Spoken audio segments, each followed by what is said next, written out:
ஒன்னே ஒண்ணுதாங்க, அவர்களுடைய மன உறுதிக்கும் மன உறுதியை சீர்குலைப்பதற்குமான இடைவெளிதான் இந்த யுத்தம். அதே நேரத்தில் சில மகிழ்ச்சியான செய்திகள், ஒரு வீடியோ கூட ஸ்ப்ரெட் ஆகிறத பார்த்திருப்பீங்க. இலங்கையிலிருந்து அனுப்பப்பட்ட பணத்தை கொண்டு உங்களுக்கான உணவுகளை நாங்கள் செஞ்சு தந்திருக்கிறோம்னு இங்கே இருந்து மக்கள் அனுப்பிய பணத்தை கொண்டு நடைபெறக்கூடிய உணவு பங்கிடுதல் வீடியோ கூட இன்றைக்கு வெளியாகி இருக்கிறது. அதை நிறைய பேர் வாட்ஸ்அப்ல எல்லாம் பார்த்திருப்பீங்க. அவ்வப்போது சவுதி அரேபியா ஒரு துரோகத்தை செய்து வருகிறது. அது என்ன துரோகம் என்று சொன்னால்,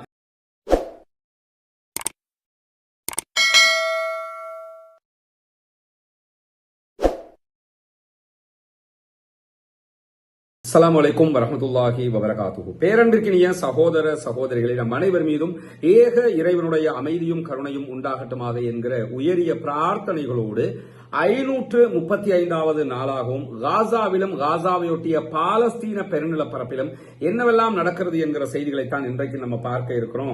இன்றைய வீடியோவும் கொஞ்சம் தாமதமாகவே நம்ம வெளியிடுவதற்கு வருத்தம் தெரிவிச்சுக்கிறோம். காரணம் என்னன்னா, ரமதானுடைய காலமாக இருக்கிறது. சில காரியங்களுக்கான வெளியூர் பயணங்கள் போக வேண்டி இருக்கிறது.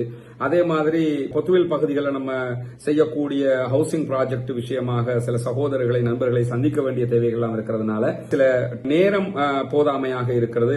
அதை இறைவனுக்காக பொறுத்துக் கொள்ளுங்கள் என்கிற கோரிக்கையோடு 535வது நாளாகவும் இன்றைக்கும் காசாவிலே நடந்திருக்கக்கூடிய செய்திகளைத்தான் நம்ம பார்க்க இருக்கிறோம். இப்ப காசாவில் நடந்து வரக்கூடிய செய்திகளை பொறுத்தவரை தொடர்ந்து பாலஸ்தீன அப்பாவிகள் மீது இஸ்ரேல் தாக்குதல்களை நடத்தி வருவது உங்களுக்கு எல்லாம் தெரியும். இன்றைக்கும் 61 பாலஸ்தீன அப்பாவிகள் கொல்லப்பட்டிருக்கிறார்கள். ஷஹீதாகி இருக்கக்கூடிய நேரத்தில் 134 அப்பாவிகள் படுகாயம் அடைந்திருக்கிறார்கள் என்கிற செய்திகள் வெளியாகி கொண்டிருக்கிறது. இப்படி தொடர்ந்தும் 50க்கு மேற்பட்ட அப்பாவிகள் கொல்லப்படுகிற ஒரு நிலையில இதுவரைக்கும் 730 பேர் இந்த 4-5 நாட்களுக்குள்ளாக காசா மண்ணிலே கொல்லப்பட்டிருக்கிறார்கள், ஷஹீதாகி இருக்கிறார்கள். புனிதமிக்க ரமதானுடைய மாதத்திலே இந்த அநியாயங்கள் தொடர்ந்து நடைபெற்று வரக்கூடிய நேரத்தில் இன்றைய தினம் ரெட் கிரசன்ட் சொசைட்டியினுடைய செம்பரை சங்கத்தினுடைய அலுவலகத்தின் மீதும் இஸ்ரேலிய ஆக்கிரமிப்பு ராணுவம் தாக்குதல்களை நடத்தி இருப்பது மட்டுமல்லாமல் UNRWA என்று அழைக்கப்படக்கூடிய ஐநாவினுடைய நிறுவனத்திற்காக வேலை செய்து கொண்டிருந்த 30க்கு மேற்பட்ட வெளிநாட்டு தொண்டு பணியாளர்கள் இன்றைக்கு காசா மண்ணை விட்டு வெளியேறி இருக்கிறார்கள். அதற்கான காரணம் என்னன்னா, தொடர்ந்து இஸ்ரேல் தாக்குதல்களை நடத்தி வருகிற போது அங்கே அவங்களால இருக்க முடியல என்கிற உயிர் பயத்தில் அவர்கள் வெளியேறி இருக்கிறார்கள் என்று சொல்லப்படுகிறது. இப்படி வெளிநாட்டு தொண்டு நிறுவனங்கள் கூட தினந்தோறும் வெளியாகி கொண்டிருக்கக்கூடிய நேரத்தில் அவர்களுக்கு உண்பதற்கு உணவில்லை, குடிப்பதற்கு தண்ணீர் இல்லை, எடுப்பதற்கு உணவுகள் இல்லை என்கிற நிலைமைகளும் இருக்கிறது என்கிறத நம்ம பார்த்து வர்றோம். அதே நேரத்தில் சில மகிழ்ச்சியான செய்திகள், ஒரு வீடியோ கூட ஸ்ப்ரெட் ஆகிறத பார்த்திருப்பீங்க. இலங்கையிலிருந்து அனுப்பப்பட்ட பணத்தை கொண்டு உங்களுக்கான உணவுகளை நாங்கள் செஞ்சு தந்திருக்கிறோம்னு இங்கே இருந்து மக்கள் அனுப்பிய பணத்தை கொண்டு நடைபெறக்கூடிய உணவு பங்கிடுதல் வீடியோ கூட இன்றைக்கு வெளியாகி இருக்கிறது. அதை நிறைய பேர் வாட்ஸ்அப்ல எல்லாம் பார்த்திருப்பீங்க. அல்ஹம்துலில்லாஹ் எல்லா பகுதிகளிலிருந்து மக்கள் அவர்களுக்கு உதவி செய்வதற்கு தயார். ஆனால் இஸ்ரேலிய ஆக்கிரமிப்பு ராணுவம் தொடர்ந்து அதை தடுத்து வரக்கூடிய நேரத்தில் தான் இன்றைக்கும் அவர்கள் தொடர்ந்து தாக்குதல்களை நடத்துகிறார்கள். அவ்வப்போது பாலஸ்தீன விடுதலை போராட்ட அமைப்பும் இஸ்ரேல் மீதும் தாக்குதல்களை நடத்துகிறார்கள். இன்றைக்கு 7க்கு மேற்பட்ட ஏவுகணை தாக்குதல்களை அவர்கள் நடத்தி இருக்கிறார்கள். ஆனால் இது ஒரு நேரடியான யுத்தத்திற்கு நாங்கள் தயார் என்கிற அறிவிப்போடு நடக்கக்கூடிய தாக்குதல் சேஃப்டி அட்டாக் என்று சொல்லித்தான் பாலஸ்தீன விடுதலை அமைப்பு சொல்லிக் கொண்டிருக்கு. இதே நேரத்தில் நீங்க சில ஊடகங்களில் பார்த்திருப்பீங்க, காசாவினுடைய புதிய பிரதமரும் கொல்லப்பட்டார் என்று சொல்லி சலாம் அவர்கள் கொல்லப்பட்டது தொடர்பான செய்திகளை சொல்லிக் கொண்டிருக்கிறாங்க. நேற்றைய தினம் நம்ம அவர் கொல்லப்பட்ட ஷஹீதான செய்திகளை சொல்லியிருந்தோம். அவர் ஒன்றும் பாலஸ்தீனத்தினுடைய புதிய பிரதமராக அறிவிக்கப்படவும் இல்லை, புதிய பிரதமராக தேர்வு செய்யப்பட்டதும் இல்லை. அவர் ஒரு பாலஸ்தீனத்தினுடைய முன்னாள் எம்பியாக இருந்தவர், பாலஸ்தீனத்தினுடைய ஒரு அரசியல்வாதி. இன்னும் சொல்ல போனால் பாலஸ்தீன விடுதலை அமைப்பினுடைய ஆரம்ப கட்டத்திலிருந்து இருக்கக்கூடிய ஒரு போராளி என்பதெல்லாம் எந்த மாற்றமும் இல்லை. ஆனால் அவர் பாலஸ்தீனத்தினுடைய புதிய பிரதமராக அறிவிக்கப்பட்டவர் அல்ல, காசாவினுடைய ஆட்சி தளபதியாக அறிவிக்கப்பட்டவர் அல்ல என்பதையும் இந்த இடத்துல நம்ம புரிந்து கொள்கிறோம். அதே நேரம் இன்றைய தினமும் ரஃபா சுற்றி வளைக்கப்பட்டிருக்கக்கூடிய செய்திகள் வெளியாகி கொண்டிருக்கிறது. ஏன்னா ரஃபாவுல கிட்டத்தட்ட 10 லட்சத்துக்கு மேற்பட்டவர்கள் ரஃபா பகுதிகளில் மாத்திரம் இருக்கிறாங்க. இந்த ரஃபா பகுதிகளிலும் இஸ்ரேலிய ஆக்கிரமிப்பு ராணுவம் தாக்குதல்களை நடத்த ஆரம்பித்திருக்கிறது. எல்லா பகுதிகளிலும் ரஃபாவினுடைய 4 திசைகளாலும் ரஃபாவினுடைய மக்கள் சுற்றி வைக்கப்பட்டிருக்கிறார்கள். பெரும்பாலும் புனிதமிக்க ரமலானுடைய ஒற்றைப்படை இரவுகளை நாம் தாண்டி கொண்டிருக்கிறோம். 21, 23, 25, 27, 29 ஆகிய நாட்கள் ஒற்றைப்படையான நாட்கள். புனிதமிக்க லைலத்துல் கத்ருடைய இரவுகள் இந்த ஒற்றைப்படையான நாட்கள் வருவதற்கு வாய்ப்பு இருக்கிறது. லைலத்துல் கத்ர் என்பது 27வது நாளில் மாத்திரம் வருவது அல்ல. அல்லாஹ்வுடைய தூதர் ஸல்லல்லாஹு அலைஹி வஸல்லம் அவர்கள் ஒற்றைப்படையான நாட்களில் லைலத்துல் கத்ரை தேடுங்கள் என்று சொல்லியிருக்கிறார்கள். அது 27 ஆகவும் இருக்கலாம், 29 ஆகவும் இருக்கலாம், 21ஆகவும் இருக்கலாம், 23, 25களாகவும் இருக்கலாம்.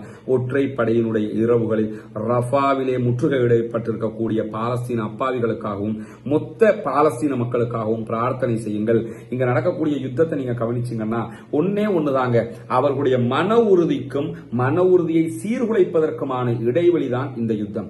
நீங்க கண்ட்ரோல் ஆகணும், எங்களுக்கு அடிமையாகணும், நாங்க சொல்றதை கேட்கணும், அதை ஒப்புக்கொண்டீங்கன்னா உங்களை நாங்க விடுவிக்க தயார் என்கிறது அமெரிக்காவும் இஸ்ரேலும். இது எங்கள் நாடு, நாங்கள் அதை விட்டுக் கொடுக்க முடியாது, உயிர்தான் அதற்கான விலை என்றால் அதையும் தந்து எங்கள் நாட்டை நாங்கள் பாதுகாப்பதற்கு தயார் என்று விடாப்பிடியாக இருக்கிறார்கள் பாலஸ்தீன மக்கள். நிறைய சுதந்திர போராட்டங்களை பத்தி எல்லாம் நம்ம கேள்விப்பட்டிருப்போம், வரலாற்றுல படிச்சிருக்கிறோம். நம்ம நாட்டுடைய சுதந்திரம், வெளிநாடுகளுடைய சுதந்திரங்கள் எல்லாம் நம்ம பார்த்திருக்கிறோம். ஆனால் இப்படி ஒரு சுதந்திர போராட்டத்தை நம்ம எங்கேயுமே பார்த்திருக்க மாட்டோம். அந்த அளவுக்கு மன உறுதியோடு அந்த மக்கள் போராடி கொண்டிருக்கக்கூடிய நேரத்தில் தான் ரஃபா தற்போது சுற்றி வளைக்கப்பட்டிருக்கிறது. ரஃபாவினுடைய பகுதிகள் மீது தொடர்ந்து இஸ்ரேலிய ஆக்கிரமிப்பு ராணுவம் தாக்குதல்களை நடத்தி கொண்டு வருகிறார்கள். ரஃபாவிலிருந்து யாருக்கும் வெளியேற முடியல, உள்ள வரவும் முடியல, எந்த உணவுகளுக்கும் உள்ள கொண்டு வர முடியல. அப்படியான ஒரு நிலையில எனி டைம் நூற்றுக்கணக்கான மக்கள் கொல்லப்படலாம், ஷஹீதாகலாம் என்கிற அச்சம் அந்த இடத்துல இருக்கக்கூடிய காலகட்டத்தில் இன்றைக்கு ஒரு முக்கியமான அறிக்கை ஸ்ப்ரெட் ஆகிறத நீங்க பார்க்க முடியும். அது என்ன அறிக்கைன்னு கேட்டா, கெய்ரோ ஈஜிப்ட் பாலஸ்தீனத்தை சேர்ந்த 5 லட்சம் பேரை தங்களுடைய நாட்டுக்குள் எடுப்பதற்கு தயாராகிறது என்கிற ஒரு செய்தி தொடர்ந்து வெளியாகி வந்தது. இன்றைக்கு முழுவதுமாக இந்த 5 லட்சம் பேருக்கு சமானமாக ஈஜிப்ட் மேல இருக்கக்கூடிய கடன்களை அமெரிக்கா கழித்துவிடும் என்பதோடு மட்டுமல்லாமல் இஸ்ரேல்டையே ஈஜிப்ட் கடன் எடுத்திருக்கிறாங்க. அந்த கடன்களுடைய ஒரு பகுதியையும் இஸ்ரேலும் கழித்துவிடும், இல்லாமல் ஆக்கிடுவாங்க. இந்த 5 லட்சம் பேர் அவங்க எடுத்துக்கிறனும் என்கிற விதமான ஒரு அறிக்கை தொடர்ந்து இஸ்ரேலிய ஊடகங்கள்ல ஸ்ப்ரெட் ஆகிறது மட்டுமல்லாம அரபு ஊடகங்கள்ல கூட சில ஊடகங்கள் இந்த செய்திகளை வெளியிட்டிருப்பதை நீங்க பார்க்க முடியும். உண்மையிலேயே இப்படி ஒரு திட்டம் ஈஜிப்ட் இடத்துல இருக்குமாக இருந்தால் உலகத்திலேயே இவர்களை விட அயோக்கியர்கள் யாரும் இருக்க முடியாது, இவர்களை விட கேடுகட்டவர்கள் யாரும் இருக்க முடியாது. ஏன்னா ஈஜிப்ட் தான் அரபு இஸ்லாமிய திட்டம் என்று கொண்டு வந்திருக்கிறாங்க. இவங்க நாங்க எடுக்க மாட்டோம் என்று சொல்லி இருக்கிறாங்க. சொன்னதுக்கு பிறகு இப்படி ஒரு திட்டம் இருந்தால் அதை ஏற்றுக்கொள்ள முடியாது. யதார்த்தமா பார்க்கும்போது இந்த மக்களை ஈஜிப்டாவது எடுத்துக்கிட்டா நல்லதானே நம்ம நினைப்போம். எடுத்துட்டாங்கன்னாலே இந்த பாலஸ்தீன போராட்டம் தோல்வி கண்டுவிடும் என்பதால் தான் அந்த மக்களே முடியாதுன்னு சொல்லிக்கிட்டு இருக்கிறாங்க. ஆனா சினாய் மலைப்பகுதிகளில் ஒரு பகுதி, ஈஜிப்டுக்குள்ள இருக்கக்கூடிய சினாய் மலைப்பகுதிகளில் ஒரு பகுதியை ஒதுக்கி இருக்கிறாங்க. அந்த பகுதிகளில் தான் இந்த பாலஸ்தீனத்தில் இருந்து போக போகிற அல்லது பலவந்தமாக வெளியேற்றப்படக்கூடிய 5 லட்சம் பேர் குடியமர்த்தப்பட இருக்கிறார்கள் என்கிற செய்திகள் வெளியாகி கொண்டிருக்கக்கூடிய நேரத்தில் எந்த விதமான பொருளாதார உதவிக்காகவும் பாலஸ்தீன மக்களை பலவந்தமாகவோ அல்லது விரும்பி வந்தாலோ நாங்கள் ஏற்றுக்கொள்ள மாட்டோம் என்று சொல்லி இன்றைக்கு ஈஜிப்டினுடைய ஃபாரின் மினிஸ்ட்ரி அறிவிச்சிருக்கிறாங்க. ஃபாரின் மினிஸ்ட்ரி இப்படி ஒரு தகவலை அறிவிச்சிருந்தாலும் நம்மளை பொறுத்தவரை ஈஜிப்டை எல்லாம் நம்பவே முடியாது. நம்ம ஆரம்பத்திலிருந்து சொல்லி வர்றதுதான், அப்துல் ஃபத்தா சிசியை பொறுத்தவரை அந்த ஆள் கோட் போட்ட ஒரு நெத்தன்யாகு தான், நெத்தன்யாகுவை பொறுத்தவரை அந்த ஆளும் ஒரு அப்துல் ஃபத்தா சிசி தான். 2 பேர்லயுமே எந்த வித்தியாசத்தையும் நாம பார்க்க முடியாது. இவங்க எல்லாம் ஒழுங்கா இருந்திருந்தா பாலஸ்தீனம் இன்னைக்கு எவ்வளவோ மேலாக மாறி இருக்கும். ஆனா நம்ப முடியாம இருக்குது. சில நேரங்களில் ஈஜிப்ட் அறிக்கையை வெளியிட்டு விட்டு 5 லட்சம் பேரை உள்ளே எடுத்தாலும் அதை நம்ம யோசிக்க முடியாது, எடுப்பதற்கும் வாய்ப்பு இருக்குது. ஆனால் அது மிகப்பெரிய துரோகமாக மாறிவிடும் பாலஸ்தீனத்திற்கு என்கிற ஒரு நிலையும் இருக்கக்கூடிய நேரத்தில் தான் ஈஜிப்ட் இன்றைக்கு என்ன பண்ணிருக்கிறாங்கன்னா, அஸ்ஸலாமு அலைக்கும் வரஹ்மத்துல்லாஹி வபரகாத்துஹு. அன்பிற்கினிய சகோதர சகோதரிகள், நமக்கெல்லாம் தெரியும், நம்முடைய வீடியோவை பார்க்கக்கூடிய சகோதரர்கள் தொடர்ந்து நம்ம ரமலானுடைய மாதத்தில் ஒரு விளம்பரம் செஞ்சு வர்றோம். இலங்கையில கிழக்கு மாகாணம் பொத்துவில் பகுதிகளில் புனிதமிக்க இஸ்லாமிய மார்க்கத்தை ஏற்றுக்கொண்டு இஸ்லாத்தை வாழ்வியல் நெறியாக மாற்றிக்கொண்ட 14 குடும்பங்களைச் சேர்ந்த சகோதர சகோதரிகளுக்கு வீடு கட்டி கொடுக்குற ப்ராஜெக்டை ஆரம்பிச்சிருக்கோம். அது சம்பந்தமான வீடியோக்களை நீங்கள் பார்த்துருப்பீங்க. யானை தொல்லை, மற்ற தொல்லைகள், அவர்களுக்கு அதுக்குரிய வீடு, வாழ்வாதாரம் இல்லாத பெரும் சுமையாக அவர்களுடைய வாழ்க்கை கழிகிற நேரத்தில் அவர்களுக்கான ஒரு 14 வீடுகள் அமைச்சு கொடுக்குற திட்டத்தை தான் நம்ம ஆரம்பிச்சிருக்கோம். இது அத்தனையும் நீங்கள் தருகிற பொருளாதார உதவிகளை கொண்டு தான் நம்ம செஞ்சு வர்றோம்ங்கிறது உங்களுக்கு தெரியும். அதனுடைய முதல் கட்டமாக நீங்கள் தந்திருக்கக்கூடிய பொருளாதாரங்களை கொண்டு தற்போது ஒரு பகுதியில் வேலைகளை ஆரம்பிச்சிருக்கிற முதல் கட்டமாக இந்த வேலைகள் தொடர வேண்டும். அதே போன்று அடுத்திருக்கக்கூடிய மீதி உள்ள வீடுகளை எல்லாம் கட்டி முடிக்க வேண்டும். எல்லாவற்றுக்கும் நீங்கள் தான் உதவ வேண்டும் என்றுதான் உங்களிடத்திலே நாங்கள் வேண்டிக் கொள்கிறோம். புனிதமிக்க ரமலானுடைய மாதத்தில் உங்களுடைய ஜகாத்து நிதிகளை இந்த மக்களுக்காக தந்துதவ வேண்டும் என்பதுதான் நம்முடைய கோரிக்கை. இஸ்லாத்தை பொறுத்தவரை நமக்கு தெரியும், ஜகாத்தை பெற்றுக்கொள்ளக்கூடிய 8 கூட்டத்தாரில் ஒரு முக்கியமான கூட்டத்தாராக கவனிக்கப்படக்கூடியவர்கள் முஅல்லஃபத்துல் குலூப் என்கிற உள்ளங்கள் ஈர்க்கப்படக்கூடியவர்கள். உள்ளங்கள் ஈர்க்கப்படுறவங்கன்னா இஸ்லாத்தை நோக்கி வரக்கூடியவங்க. எனவே அவர்களுக்கான இந்த உதவியை, ஜகாத்து நிதியை முன்னால் தெரிகிற நம்முடைய அக்கௌண்ட் நம்பருக்கு நீங்கள் வைப்பு செய்ய முடியும், டிபாசிட் பண்ண முடியும். அதே நேரத்தில் சில நாடுகளில் இருந்து அந்த அக்கௌண்ட்டுக்கு டிபாசிட் பண்ண முடியாது என்று சொல்லக்கூடியவர்கள், இந்தியா போன்ற நாடுகள், மற்ற சில நாடுகள் அந்த பிரச்சனை இருக்கிறதா சொல்கிறாங்க. முன்னால் தெரிகிற என்னுடைய தொலைபேசி மற்றும் வாட்ஸ்அப் இலக்கத்திற்கு நீங்கள் தொடர்பு கொள்கிற போது அது தொடர்பான வழிகாட்டுதல்களையும் நம்ம உங்களுக்கு தருவதற்கு தயாராக இருக்கிறோம். எனவே நபிகள் நாயகம் ஸல்லல்லாஹு அலைஹி வஸல்லம் அவர்கள் ரமலானுடைய காலத்தில் வீசுகின்ற காற்றை விட வேகமாக தர்மம் செய்வார்கள் என்கிற செய்திகளை நம்ம சஹீஹுல் புகாரி, முஸ்லிம் உள்ளிட்ட ஹதீஸ் கிரந்தங்கள் பார்க்கிறோம். அதே போன்று அல்லாஹ்வுடைய தூதர் ஸல்லல்லாஹு அலைஹி வஸல்லம் அவர்கள் இது போன்ற மக்களுக்காக, ஏழை எளிய மக்களுக்காக எவ்வளவு தூரம் உழைத்திருக்கிறார்கள் என்பதையெல்லாம் இந்த ரமலானுடைய காலத்தில் நிறைய உரைகளை நீங்கள் பார்த்துருப்பீங்க. அல்லாஹ்வுடைய தூதர் ஸல்லல்லாஹு அலைஹி வஸல்லம் அவர்கள் சொல்கிறார்கள், இத்தகுன்னார வலவ் பிஷக்கி தம்ரா, ஒரே ஒரு பேரிச்சம்பழத்தினுடைய துண்டு இருந்தாலும் அதை தர்மம் செய்து நரகத்தை விட்டும் பாதுகாத்துக் கொள்ளுங்கள். நரகத்தை விட்டும் பாதுகாப்பு தேடுகிற உயர்தரமான உன்னதமான ஒரு மாதத்திலே நாம் இருக்கிறோம். எனவே இந்த மாதத்தில் நம்ம இபாதத்துக்கள் செய்து நரகத்தை விட்டும் பாதுகாப்பு தேடுவதைப் போல இன்னொரு வகையான இபாதத்து தான் நம்முடைய சொத்து செல்வத்தினூடாக இந்த ஏழை எளிய மக்களுக்கு நாம் உதவுவது. எனவே அந்த காரியத்துக்கும் உதவுங்கள் என்று அன்பாக கேட்டுக்கொள்கிறோம். ஒரு திட்டத்தை முன்மொழிந்திருக்கிறார்கள். என்ன திட்டம்னா அடுத்த கட்ட சமாதான திட்டம் முன்மொழிஞ்சிருக்கிறாங்க. பாலஸ்தீன விடுதலை அமைப்பு அந்த திட்டத்தை முற்றுமுழுதாக நாங்கள் ஏற்றுக்கொள்ள மறுத்துவிட்டோம் என்று அறிவித்திருக்கிறார்கள். இது எல்லாம் பார்க்கும்போது ஈஜிப்ட் ஏதோ சூழ்ச்சி பண்றாங்களோங்கிற சந்தேகம் வருது. என்னன்னா பாலஸ்தீன விடுதலை அமைப்பு அமெரிக்கா பிளஸ் ஈஜிப்ட் பிளஸ் கத்தாருடைய முன்னிலையில செய்து கொண்ட ஒப்பந்தம் தான். முதல் கட்டம் 40 நாட்கள், பின்னால் வரக்கூடிய 40 நாட்கள் நிரந்தர யுத்த நிறுத்தத்தை நோக்கி நகர வேண்டும்.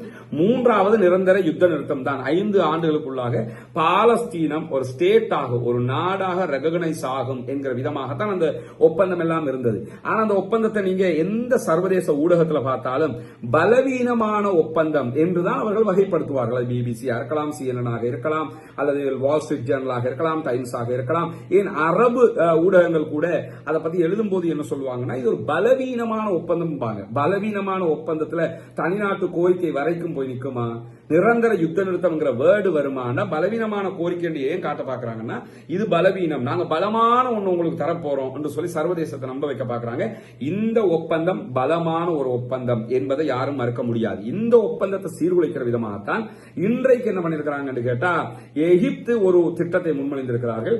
இந்த திட்டத்தில் என்ன ஆகும் என்று சொல்லி சொன்னா, காசா பகுதிகளுக்குள்ள உணவு, தண்ணீர், மருந்துகளை கொண்டு வர்றதுக்குரிய அனுமதி கிடைக்கிறது மட்டுமல்லாம ஒரு வாரம் 1 வீக்குக்கு யுத்த நிறுத்தம் கொண்டு வரப்படும். முதல் கட்டமாக இந்த 1 வீக்குள்ள அமெரிக்கா, இஸ்ரேல் 2 நாடுகளுடைய பிரஜா உரிமை பெற்றிருக்கக்கூடிய உயிரோடு இருக்கக்கூடிய ஒரு கைதியும் அவரோடு சேர்த்து மொத்தம் 5 உயிரோடு இருக்கக்கூடிய கைதிகள் விடுதலை செய்யப்படுவார்கள். இந்த விடுதலைக்காக வேண்டி நூற்றுக்கணக்கான பாலஸ்தீன கைதிகளும் விடுதலை செய்யப்படுவார்கள் என்று சொல்லித்தான் இந்த ஒப்பந்தம் சொல்லுது. முதல்ல நீங்க கவனிக்கணும், இந்த 5 பேரை விடுதலை பண்ணுங்க, நாங்க ஏப்ரல் மாதம் 20ஆம் தேதி வரைக்கும் யுத்தத்தை நிறுத்துறோம் அப்படின்னு சொல்லி ஏற்கனவே அமெரிக்காவே சொன்னாங்க. அதையே பலஸ்டைன் போராளிகள் ஏற்றுக்கொள்ள மறுத்துட்டாங்க. ஆனா இன்னைக்கு இஸ்ரேல், எகிப்து சொல்லக்கூடிய ஒப்பந்தம் எப்படி இருக்குன்னு கேட்டா, வித்தின் 1 வீக் 7 நாளைக்கு நிறுத்துறதுக்காக 5 பேரை விடுதலை பண்ணுங்க. இது அவன் ஏப்ரல் 20 வரைக்கும் யுத்தத்தை நிறுத்துறோம், 5 பேரை விடுதலை பண்ணுங்கன்னு சொன்னானே, அப்பவே அவங்க பண்ணிருப்பாங்க. அப்ப லாபமே அது. ஏப்ரல் 20 வரைக்கும் யுத்தம் நடக்காது, இது 7 நாட்களுக்கு தான் யுத்தம் நடக்காது. அப்ப ஈஜிப்ட் யாருக்காக வேலை பார்க்கிறார்கள் என்கிற ஒரு கேள்வி இருக்குது. இதனாலதான் பாலஸ்தீன விடுதலை அமைப்பு முற்றுமுழுதாக நாங்கள் அதை மறுக்கிறோம் என்று சொல்லிவிட்டார்கள். இந்த நிலையில தான் பாலஸ்தீனத்தில் இருந்து இன்றைக்கு 7க்கு மேற்பட்ட ஏவுகணை தாக்குதல்கள், ராக்கெட் அட்டாக் இஸ்ரேலை நோக்கி நடத்தப்பட்டிருக்கிறது. இஸ்ரேல் என்ன சொன்னாலும் அவர்களுடைய அயன் டோமினால் ஒன்றும் செய்ய முடியவில்லை. அவர்களுடைய நாட்டுக்குள் தாக்குதல் நடத்தப்பட்டுக் கொண்டு வரக்கூடிய நேரத்தில் ஹைஃபா பகுதிகளில் இன்றைக்கு ஒரு துப்பாக்கி சூடு நடந்திருக்கு. அது பாலஸ்தீனத்தை சேர்ந்த இஸ்ரேலிலே வாழக்கூடிய ஒரு நபர் அந்த துப்பாக்கி சூட்டு தாக்குதலை நடத்தி இருக்கிறார் என்று சொல்லப்படுது. அதில் இஸ்ரேலியர்கள் 2 பேர் கொல்லப்பட்டிருக்கிறார்கள் என்கிற செய்திகளும் வெளியாகி கொண்டிருக்கிறது. தொடர்ந்து பாலஸ்தீன விடுதலை அமைப்பு சமாதானத்தின் ஊடாக எப்படியாவது இந்த வெற்றியை அடைந்து விட வேண்டும் என்பதில் கவனமாக இருக்கிறார்கள். சண்டையா சமாதானமா என்பதை அவர்கள் தான் முடிவெடுக்க வேண்டும், நாம் முடிவெடுக்கிற ஒன்று அல்ல என்கிற நிலையில தான் யமன் மீது இன்றைக்கும் பாரிய தாக்குதல்களை யுஎஸ் தலைமையிலான படைப்பிரிவுகள் நடத்தி இருக்கிறது. இன்றைக்கு 3 அப்பாவிகள் யமன்ல கொல்லப்பட்டிருக்கிறாங்க என்கிற செய்திகள் வெளியாகி இருக்கக்கூடிய நேரத்தில் யமன் மீது அமெரிக்கா தாக்குதல்களை நடத்தி வருகிறார். அதே நேரத்தில் அமெரிக்காவினுடைய ஆதரவோடு இருக்கக்கூடிய இஸ்ரேல் மீது யமன்ல இருக்கக்கூடிய ஹூதிகளும் பதிலடி தாக்குதல்களை நடத்துகிறார்கள். இன்றைக்கு இஸ்ரேல் விடுத்திருக்கக்கூடிய அறிக்கையில 2 ஏவுகணைகளை நாங்க தடுத்திருக்கிறோம்னு இஸ்ரேல் சொல்லியிருக்கிறாங்க. ஆனா மொத்தம் 5 பாலிஸ்டிக் ஏவுகணைகள், பாலஸ்டைன் 2 பாலிஸ்டிக் ஏவுகணைகள் இஸ்ரேலை நோக்கி அனுப்பப்பட்டிருக்கு. எனவே 3 ஏவுகணைகள் துல்லியமாக அவர்கள் மீது தாக்குதல்களை நடத்தி இருக்கிறது என்கிற செய்திகளை நம்ம பார்க்க முடியும். அதிலும் குறிப்பாக 2020 கிலோமீட்டர்களை தாண்டி இந்த தாக்குதல்களை நடத்தப்படுகிற நேரத்தில் அவ்வப்போது சவுதி அரேபியா ஒரு துரோகத்தை செய்து வருகிறது. என்ன துரோகம் என்று சொன்னால், சவுதி அரேபியா யமனிலிருந்து நடத்தப்படக்கூடிய தாக்குதல்களை தடுப்பதான செய்திகளும் வெளியாகி கொண்டிருக்கின்றன. சவுதி அரேபியாவுடைய வான்பரப்பை அவங்க பயன்படுத்தி தான் இஸ்ரேல் மேல தாக்குதல் நடத்துவாங்க. அந்த நேரத்தில் சவுதி அரேபியாவினுடைய போர்சஸ் அந்த தாக்குதல்களை இடைநிறுத்தும் விதமாக அந்த ஏவுகணைகள் மீது தாக்குதல் நடத்துவதான செய்திகள் வெளியாகி கொண்டிருக்கிறது. அது உறுதியாக இன்னும் 100% உறுதிப்படுத்தப்படாவிட்டாலும் அப்படியான செய்திகள் வருகிறது. சவுதி அரேபியா அதை இதுவரைக்கும் மறுக்கவும் இல்லை. அப்படி சவுதி அரேபியா செய்தால் அது துரோகத்தின் உச்சமாக இருக்கும். பாலஸ்தீன மக்களுக்காக யமன்ல இருக்கக்கூடியவர்கள் போராடுகிற நேரத்தில் இஸ்ரேலை காப்பாற்றுகிற வேலையை சவுதி அரேபியாவோ துபாயோ யுஏஇயோ செய்யக்கூடாது என்பதுதான் உலக முஸ்லிம்களுடைய எதிர்பார்ப்பாக இருக்கிறது. பொறுத்திருந்து பார்ப்போம் என்னவெல்லாம் நடக்கிறது என்பதை. காசாவினுடைய செய்திகள் ரொம்ப கவலையான செய்திகளாக, கவலையான நிலையாக தற்போது மாறி இருக்கக்கூடிய நேரத்தில் தான் இந்த செய்திகள் வெளியாகி இருக்கிறது. தொடர்ந்து இணைந்திருங்கள். உண்மையான செய்திகளை உடனுக்குடன் உங்களுக்கு கொண்டு வந்து தருவதற்கு நாங்கள் தயாராக இருக்கிறோம். அந்த செய்திகளை உங்களுக்கு தருவதை பெற்றுக்கொள்வதற்காக ரஸ்மினம்எஸ்சி அப்டேட், ரஸ்மினம்எஸ்சி நியூஸ் ஆகிய 2 சேனல்களையும் சப்ஸ்கிரைப் செய்து கொள்ளுங்கள். ரமதானுடைய காலம்ங்கிறதுனால எல்லா வீடியோக்களையும் எல்லா தாவா பணிகளையும் ஒருங்கிணைத்து தான் செய்ய வேண்டி இருக்கிறதுங்கிறதுனால சில தடங்கல்கள் ஏற்படுகிறது. தயவு செய்து அதற்கு பொறுத்துக் கொள்கிற அதே நேரம் பொத்துவில் பகுதிகளில் இஸ்லாத்தை ஏற்றுக்கொண்ட சகோதர சகோதரிகளுக்காக 14 வீடுகள் கட்டுகிற பணியை நம்ம செஞ்சு வர்றோம். உங்களுடைய ஜகாத்து சதகா நிதிகள் அதுக்காக கேட்டுக்கிறோம். முன்னால் தெரிகிற நம்முடைய தொலைபேசி மற்றும் வாட்ஸ்அப் பழக்கத்துக்கு தொடர்பு கொண்டு அதற்கான உதவிகளையும் செய்கிறார். அதே நேரம் பாலஸ்தீனம் வெற்றி பெற வேண்டும், பாலஸ்தீனம் சுதந்திரம் அடைய வேண்டும், பாலஸ்தீன மக்களுக்காக பிரார்த்தனை செய்யுங்கள். இஸ்ரேலிய ஆக்கிரமிப்பு ராணுவத்திற்கு எதிராக குனூத்துன் நாசிலாவை ஓத மறந்து விடாதீர்கள் சகோதரர்களே. பாலஸ்தீன மக்களுக்காக ஜனநாயக ரீதியாகவும் குரல் கொடுப்போமாக.